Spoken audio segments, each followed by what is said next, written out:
우리가 살아가면서 누구를 두려워합니까? 혹시 내가 어떠한 상대를 두려워하거나 겁내거나 하지 않았습니까?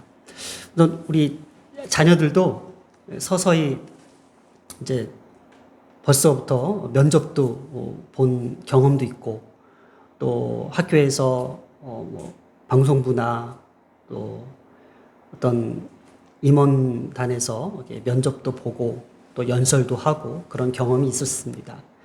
그때마다 아이들이 벌벌 떨죠. 우리도 면접이나 어떤 상황에 볼 때에 벌벌 떨 수 있고 누구를 두려워할 수 있습니다. 제가 한참 이제 혈기왕성할 때에 청소년 교육에 아주 관심이 있어서 제 소원이 하나 있었습니다. 제 소원이 학교로 들어가서 교목을 하는 겁니다. 그래서 학생들과 부닥치면서 그들의 마음을 만지고 또 상담해주고 또 바른 길로 잡아주는 게 제 사명이 아닐까 해서 제가 인천에 있는 부천에 있는 어떤 기독교 학교에 교목으로 지원하게 돼서 이제 면접을 보기 시작합니다. 첫 번째 문제는 교감 선생님 면접, 장로님이셨습니다. 장로님이 이제 흡족해 하셔서 마지막 단계인 서류 전형 패스하고 그다음에 이제 장로님 시험 보고 면접 보고 이제 마지막 교장 선생님이신 이사장님이신 또 목사님 앞에서 이제 면접을 보게 됐습니다. 그래서 수요 예배를 참석해라. 그리고 수요 예배 끝난 후에 목사님과 면접이 있을 것이다라고 해서 이제 수요 예배를 참석했는데, 이제 크리스천 학교다 보니까는 쫙 학생들이 이제 예배를 드리는 모습을 제가 뒤에서 이렇게 보고, 저 목사님, 교장 선생님 어떠한 생각으로 아이들을 지도하는지 이렇게 설교를 말씀을 듣는 가운데서 제가 이렇게 학생들을 보면서 그 예배를 너무 힘들어하는 거예요. 그리고 저도 힘들었어요. 도대체 무슨 말을 하는지, 그냥 이게 잔소리인지 설교인지 훈한지 이게 구분이 안 되는 거예요. 어떤 영적인 메시지보다도 그냥 성공하고 막 이런 얘기를 하다 보니까는 좀 많이 힘들었어요. 자, 그래서 이제 면접 보러 이제 올라가서 제 마음이 편치 않는 거예요.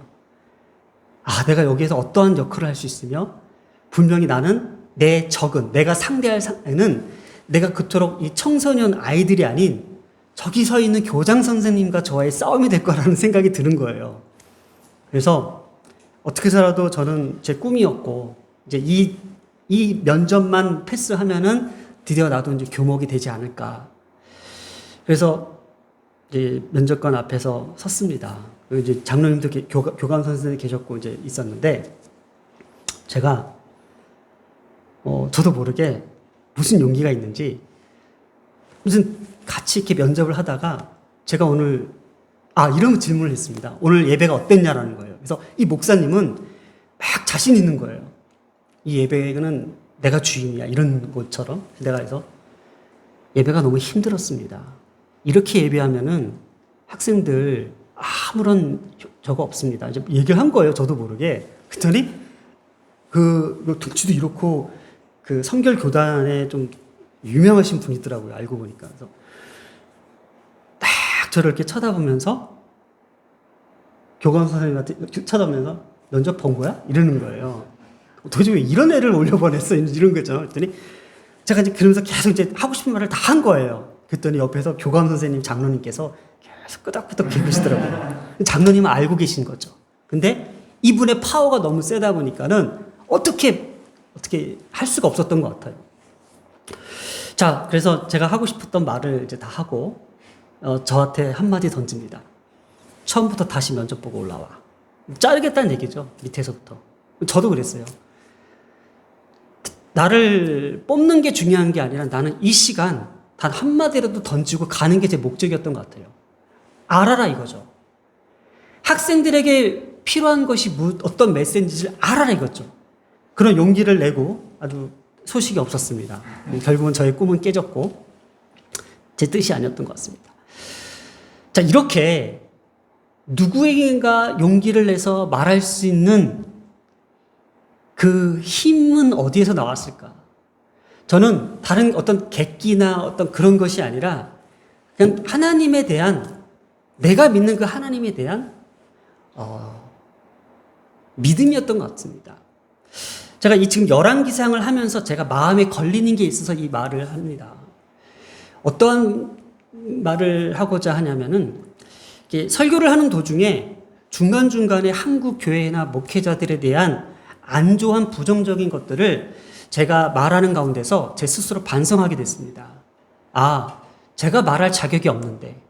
그러나 제가 안타까웠던 것은 그토록 수십 년 동안 이 말씀을 접해왔고 또 신학대학에서 이것을 접해오면서 제가 잘못 알았던 것을 새롭게 깨달으면서 이것을 바로 잡는 의도만 있었던 거지, 기존에 계셨던 목회자들이나 교회를 비판하거나 이것을 제가 감히 부정적으로 이것을 비평할 이유는 없다고 생각해서 제가 좀 사과를 좀 하면서, 유튜브에 영상이 들어가기 때문에 제가 좀 잘못했다라는 생각에 듭니다.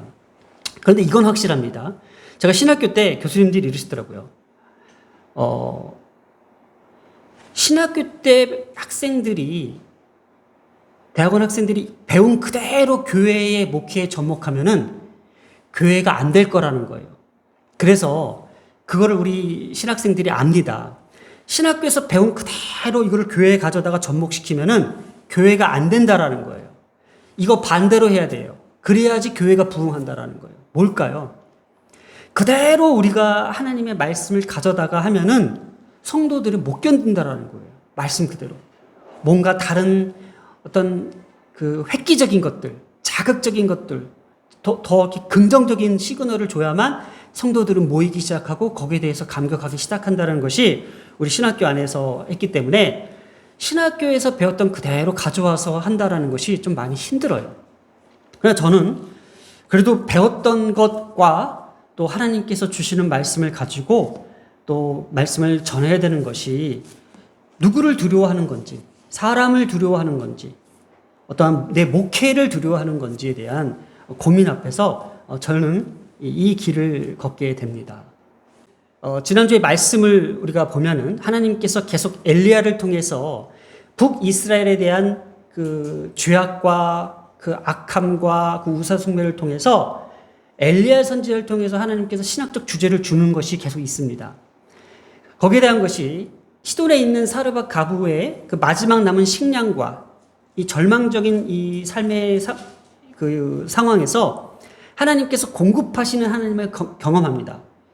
이게 육신에 대한 물질적 축복이라고 이야기했습니다. 그러면서 우리가 지난주에 했죠.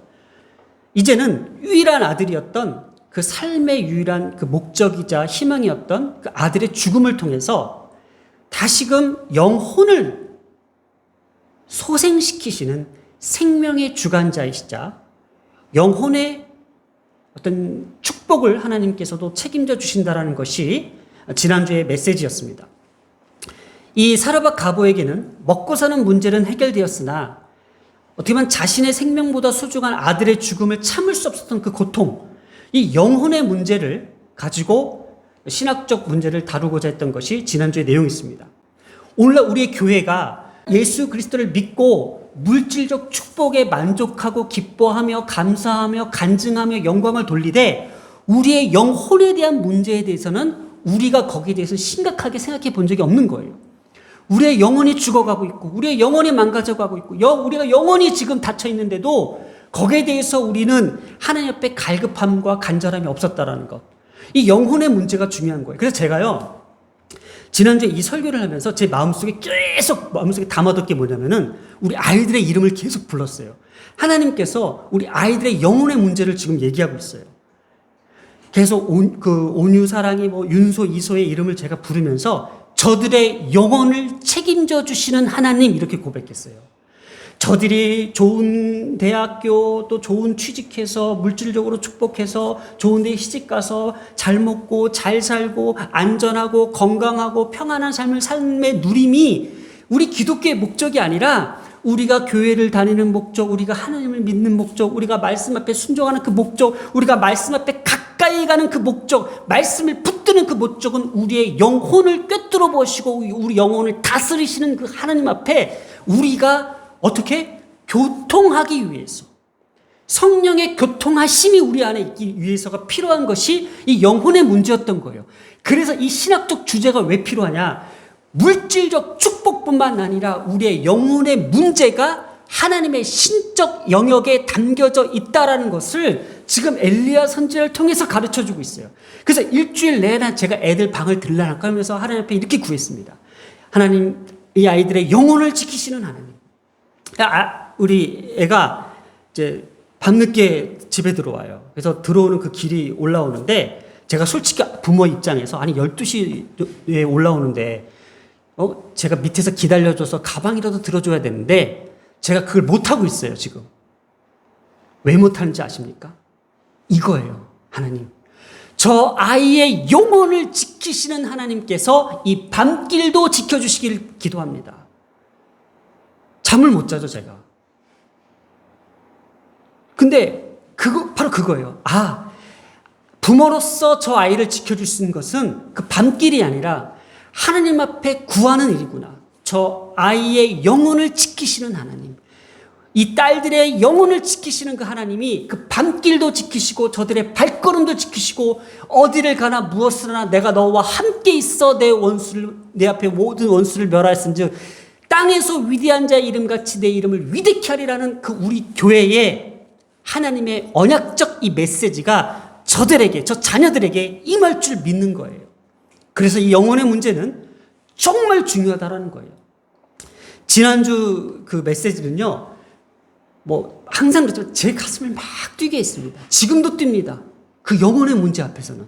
그래서 우리 이 말씀을 듣는 우리 가족들은, 우리 한마음교회 식구들은 이 영혼의 문제가 하나님께서 우리를 어떻게 다루시는지를 우리가 한번 살펴보아야 된다는 겁니다. 자, 그래서 지금 엘리야의 이 내러티브, 엘리야의 모든 이 내용들이 목적은 이거잖아요. 엘리야를 통해 이스라엘 백성들이 우상을 떠나 여호와의 신앙을 다시 회복해야 하는 데 대한 촉구라는 거예요. 이게 목적인 거잖아요. 그 과정에 뭐가 있었어요? 사르밧 과부의 만남이 있었죠. 자, 오늘 두 번째, 오바다의 만남이 일어납니다. 과연 이 오바다의 만남을 통해서 하나님은 우리에게 어떠한 메시지를 주시고자 하는지를 우리가 잘 살펴봐야 돼요. 이렇게 여호와의 말씀이 계속적으로 엘리야에게 임하고 있는 사건의 큰 줄기가 이 사르밧 과부의 만남을 통해서 주시는 신학적 메시지, 그리고 오바다의 만남을 통해서 하나님은 오늘 우리에게 어떻게 말씀하시고자 하는, 영적인 관점에서 어떻게 우리에게 접근하시고자 하는 것에 대해서 우리는 그걸 알아야 된다는 거예요. 자, 우리 현재 상황을 한번 살펴봅니다. 지금 이스라엘의 어떤 죄악으로 인해서 우상 숭배를 통해서 3년 6개월 동안 가뭄이 있고, 하늘에서 비를 내려주시는 농경신의 상징인 이 바알 숭배 장소인 오늘 이 사마리아가 등장합니다. 그들이 믿고 있는 건 뭐예요? 우리를 풍요케 하는 풍요의 신, 우리에게 비를 내리시며 농사의 어떤 풍년을 일으키는 이 바알 신이 지금 비를 안 내리고 있는 거예요. 근데 그곳의 사마리아가 어때요? 2절에 보면 그때 사마리아의 기근이 심하였더라. 뭐예요? 북이스라엘의 수도인 사마리아는 아합 왕이 적극적으로 바알 숭배를 하기 위해서 산당과 제단을 쌓은 장소잖아요. 이렇게 바알 숭배의 심장부였던 사마리아가 더 극심한 기근으로 인하여 하나님의 재앙이 혹독하게 내렸음을 지금 하나님께서는 반증하고 있다는 거예요. 자, 그런데 오늘 이 왕궁 맡은 자 오바다가 나옵니다. 잘 들으세요. 왕궁 맡은 자 누구라고요? 오바다입니다. 오바다가 누구라고요? 이 북이스라엘에 바알 숭배 사상이 만연했던 이곳에 선지자였던 이 오바다가 여기에 왕궁 맡은 자로서 자리를 지키고 있다는 거.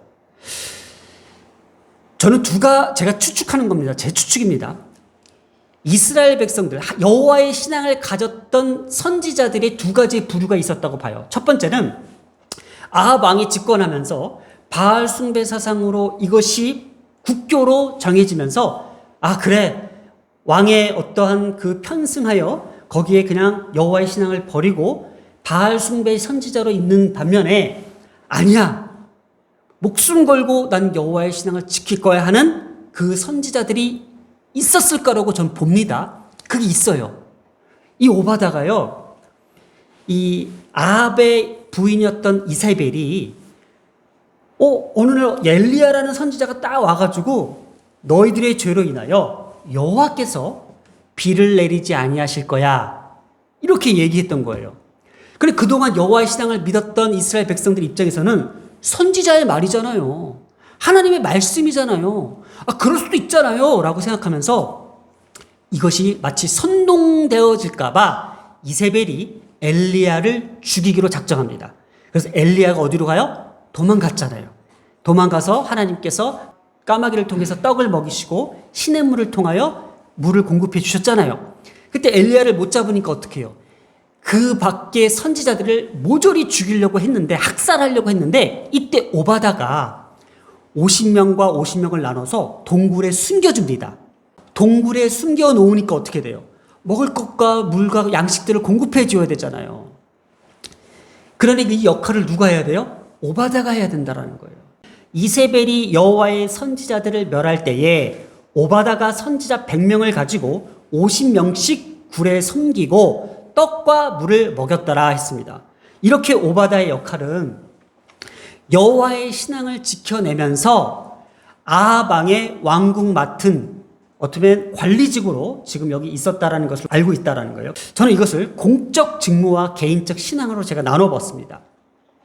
공적인 직무는 왕궁 전체를 관리하는 청직의 역할을 함으로써 지금 숨겨놓았던 선지자들을 떡과 물을 공급해주는 역할을 했었어야만 하는 처지에 있었다는 거예요.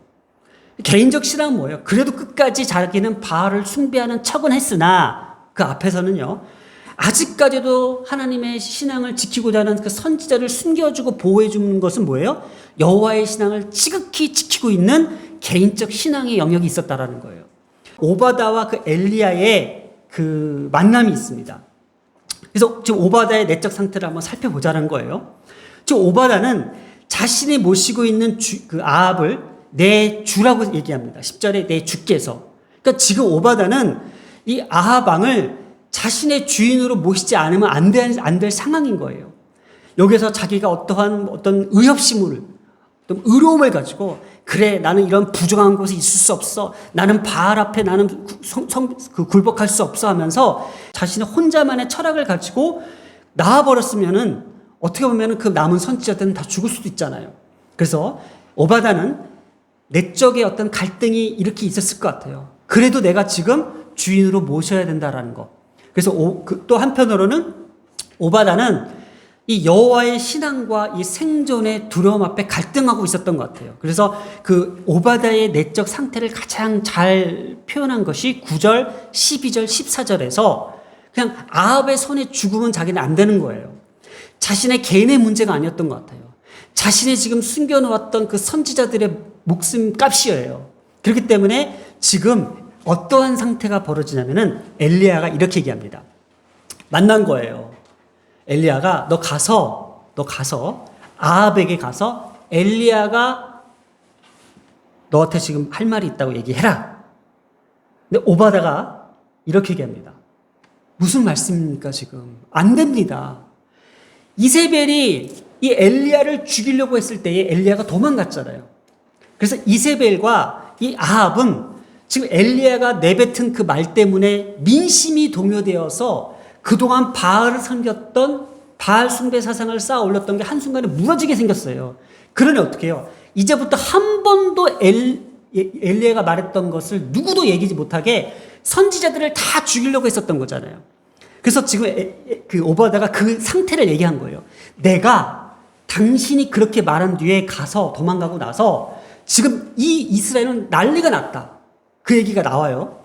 온 나라를 뒤져서 지금 엘리야를 죽이려고 추적하고 있는 가운데서 선지자들을 지금 완전히 학살시키려고 했을 때 내가 그 선지자들을 숨겨놓고 지금 아합 왕에서 내 주로 모시면서 그들에게 떡과 물을 공급해주고 있는 상황에서 당신이 죽은 줄 알고 있어. 그러면 내가 지금 아합에게 가서 엘리야가 당신을 지금 보겠다 하라. 이렇게 얘기하면은 내가 죽게 생겼어. 왜냐면 내가 숨겨놓은 게 되잖아. 내가 지금 스파이가 되잖아. 나 할 수 없어. 그게 바로 9절에 아합의 손에 넘겨 죽이게 하시리라니까. 내가 죽임을 당하리라. 그가 나를 죽이리라.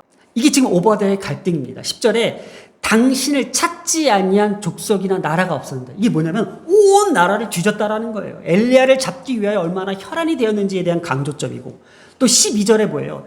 내가 당신을 떠나간 후에 여호와의 영이 내가 알지는 못하는 곳으로 당신을 이끌어 가시리니. 그러니까 해석이 좀 분분한데, 나 당신 죽었다고 얘기했어, 이렇게 얘기할 수 있는 해석이 돼요. 그런데 분명히 엘리야가 없다고 맹세하였는데 지금 나타나서 엘리야가 지금 당신에게 보이려고 합니다라고 말을 하면은, 이걸 오바댜의 입에서 어떻게 말할 수 있습니까? 자, 여러분 같으면 얘기할 수 있습니까? 아까 제가 했던 거와 좀 비슷한 것 같아요. 감히 지금 내가 그렇게 가고 싶었던 또 그 교목 그 자리를 면접관에게 그렇게 막 내가 뿜어댈 수 있었을까? 사실 이게 부담스러운 내용이란 말이에요. 자, 그러면 이 오바댜를 오늘 이 인물에 대해서 오늘 좀 우리가 좀 묵상하길 바랍니다. 이 오바댜의 이 상태는 어땠을까라는 거예요. 그래, 엘리야의 말에 순종하면서 내가 용기를 가지고 감히 내가 아합 왕한테 이렇게 얘기했을 때에 이 오바댜에게는 또 다른 고민이 있었던 거예요. 뭘까요? 그래, 이 일을 알리고 난 죽으면 돼. 하지만 죽게 되면 남겨져 있는 그 보호해야 할 그 선지자들에 대한 그 생명에 대한 그 우려와 안타까움, 이게 지금 두려운 거였잖아요. 그래서 오늘 이 말씀을 보면서 엘리야가 이제 이렇게 얘기합니다. 내가 섬기는 만군의 여호와께서, 이렇게 얘기합니다. 내가 섬기는 만군의 여호와께서. 섬기다라는 뜻이 아마드입니다. 이 뭐예요? 충성 맹세하는 거예요. 그러니까 자기가 하나님 앞에 그 어떤 목이 칼이 들어와도 하나님만을 섬기는, 하나님만을 충성하는, 하나님 앞에 죽을 수 있는 그런 선지자로서 자신을 지금 고백하는 거잖아요. 만군의 여호와 뭐예요? 체바오트. 체바오트 우리 많이 들었죠? 제가 많이 떠들었습니다. 전 우주를 다스리시는 전능자 체바오트. 내가 충성 맹세하는 그 하나님, 누구요? 전능자이신 여호와께서 어떻게 해요? 너를 지킨다라는 거예요. 이거를 누구한테 얘기하고 있어요? 오바댜에게 얘기하고 있는 거잖아요. 우리 오늘의 말씀 15절입니다. 엘리야가 이르되 내가 섬기는 만군의 여호와께서 살아계심을 두고 맹세하노니, 뭐예요? 내가 오늘 아합에게 보이리라. 내가 오늘 아합에게 보이리라. 정말 아멘부터 합니다. 우리 사랑하는 자녀들, 그리고 우리 모든 기독교인들은요, 이 메시지를 우리의 모토로 잡아야 돼요. 우리가 두려워하는 것이 무엇입니까? 제가 오늘 이 말씀을 도전합니다. 내가 오늘 누구를 두려워하리요? 아마드 체바우트. 내가 섬기는 그 전능자이신 하나님이 계시는데 내가 지금 무엇을 두려워하고 당당히 내가 보이겠다, 당당히 지금 내 자신을 던지겠다라는 것이 우리 하나님을 믿는 백성들에게 필요한 메시지가 아닌지를 제가 오늘 이렇게 얘기합니다. 여러분 속으로 따라 하십시오. 엘리야가 뭐라고 했어요? 오늘? 내가 오늘 당장 반드시 아합에게 보이리라. 이게 하나님의 영을 가진 육신의 나약함과 육신의 두려움과 육신의 불안함과 육신의 그 갈등 속에서도 내 영이 하나님 앞에 살아있다면 이러한 고백이 있다라는 거예요. 영적인 자녀들이요, 내가 오늘 아합에게 보이리라. 뭘로요? 하나님의 전능하심으로 내가 오늘, 자 각자 집어넣으세요. 제가 솔직히 우스갯소리에 얘기해야 되나? 저는 여기 최간호 집사님한테 얘기했어요. 제가 이 교회 처음 했을 때 최 집사님이 오셨는데 제가 안 권사님한테 너무 많이 들은 거예요. 막 이제 되게 유명한 분이시고 거기다 또 저는 감히 쳐다도 볼 수 없는 어떤 그런 대상이 왔는데 어디서부터 어떻게 설교를 하고 어떻게 내가 이거를 앞에 서야 되는지 모르겠는 거예요. 생각해 보세요. 직장 가면은 수백 명, 수천 명이 다 저거 하는데 감히 나같이 많은 사람이 어떻게 뭘 보이겠습니까? 전 그래서 이제 옛날 생각나면서 내가 오늘 그때 이 말씀을 주셨으면 그렇게 떨지 않았을 텐데 최건호 집사님에게 보이리라 하겠는데 우스갯소리입니다. 그냥 그만큼 우리 인간에게는요 정말 두려움의 대상들이 있어요. 왜 없겠어요?